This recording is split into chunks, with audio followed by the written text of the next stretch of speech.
திரை இசையை கடந்த இளையராஜா அவர்களின் இசை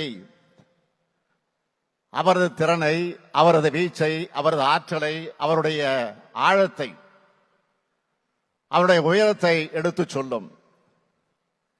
இந்த நேரத்தில் இசைஞானி அவர்களை பற்றி சோசியல் மீடியாவில் ஒரு எழுதின சில வரிகளை சொல்ல விரும்புகிறேன்.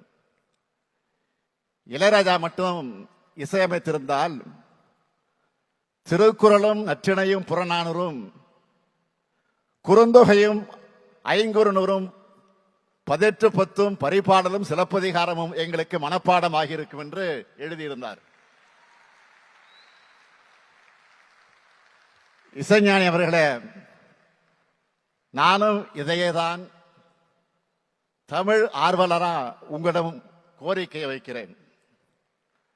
சங்க தமிழுக்கு, தமிழ் இலக்கியங்களுக்கு நீங்கள் இசையமைச்சு சில ஆல்பங்கள் வெளியிடணும். எப்போதும் முதலமைச்சர் கோரிக்கை வைப்பாங்க. ஆனா முதலமைச்சராக வந்து தமிழ்நாட்டு மக்களின் சார்பில், தமிழர்களின் சார்பில் நான் உங்களுக்கு கோரிக்கை வைக்கிறேன்.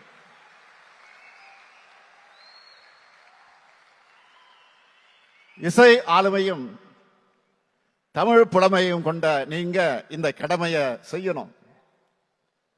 ஏற்கனவே தமிழ் நெஞ்சங்கள்ல சிம்மாசனம் விட்டு உட்கார்ந்து இருக்கக்கூடிய உங்க மூலமா, உங்க இசை மூலமா தமிழ்ச்சுவையை அடுத்தடுத்த தலைமுறையினருக்கு பரிமாறப்படணும். ஏனென்றால் ராஜா கைய வச்சா அது ராங்கா போனதில்லை. அந்த நம்பிக்கையோட இந்த கோரிக்கை வைக்கிறேன்.